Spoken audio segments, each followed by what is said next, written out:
Scary Fables. The shadow at the end of the hallway. I don't remember when the hallway first changed, but I know I was alone when it did. The light above the front door flickered, then went out, leaving only the dim glow from the kitchen behind me. The carpet under my feet felt damp, though I didn't spill anything. I stood there, looking down the hall, past the coat rack, past the crooked family photos, to the place where the darkness pooled like ink. It was there, at the end of the hallway, in the corner where the light never seemed to reach. A shape, taller than the door frame, so dark it seemed to absorb the last of the glow leaking from the kitchen. It didn't move, but I felt it watching me, even though it had no eyes. It was like the darkness itself had learned how to stand.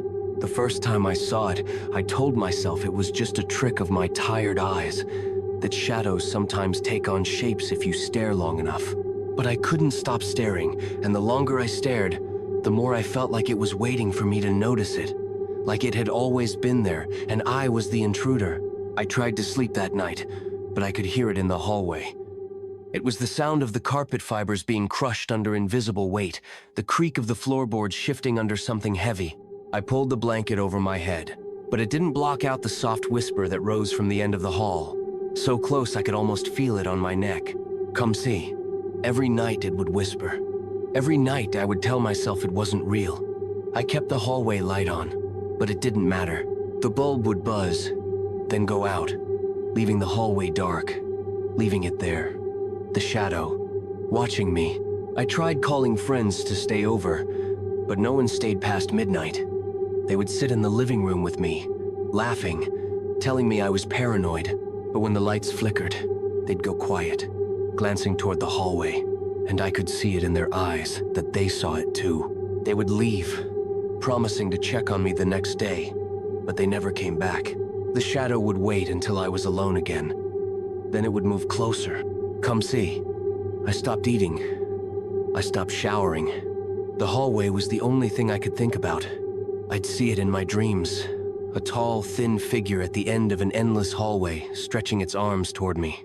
Its fingers were impossibly long, brushing the walls as it stepped closer, whispering in that dry, crackling voice.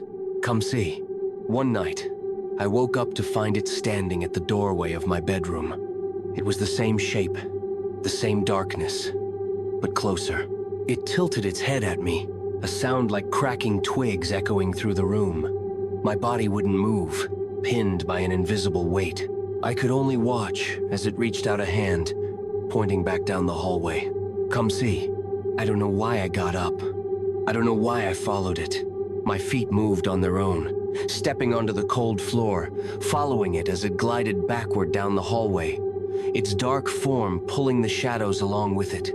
The pictures on the walls turned to face it as we passed, the glass cracking under the strain. It stopped at the end of the hallway. I could smell something rotting, something like wet earth and old blood. It stepped aside, revealing a door that wasn't there before, a narrow black crack in the wall. Come see. It wasn't a request anymore. It was a command. I reached out and opened the door. There was nothing on the other side, just blackness so deep it swallowed the light from the kitchen. The shadow moved behind me, pressing its cold hands against my back, pushing me forward. I fell. I fell into the darkness, screaming, but the darkness swallowed the sound. I could feel the shadow falling with me, its whisper in my ear. This is your hallway now.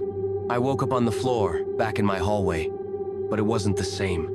The walls were wrong, the ceiling too low, the pictures twisted, the faces blurred. The kitchen light didn't reach me anymore. At the end of the hallway, the shadow waited, but it was different now. It had my face. It smiled at me. Come see. Now, every night, I stand at the end of the hallway, watching as the door opens again. Sometimes, I see myself standing there, scared, trembling, looking at me with the same terrified eyes I once had.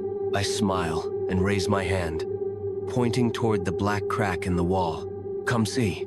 Because that's what it wants. Because that's what I am now. The shadow at the end of the hallway.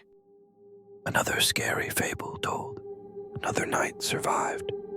For daily eerie stories and unsettling fables, like, subscribe, and turn on your notifications so you'll be ready for tomorrow's tale.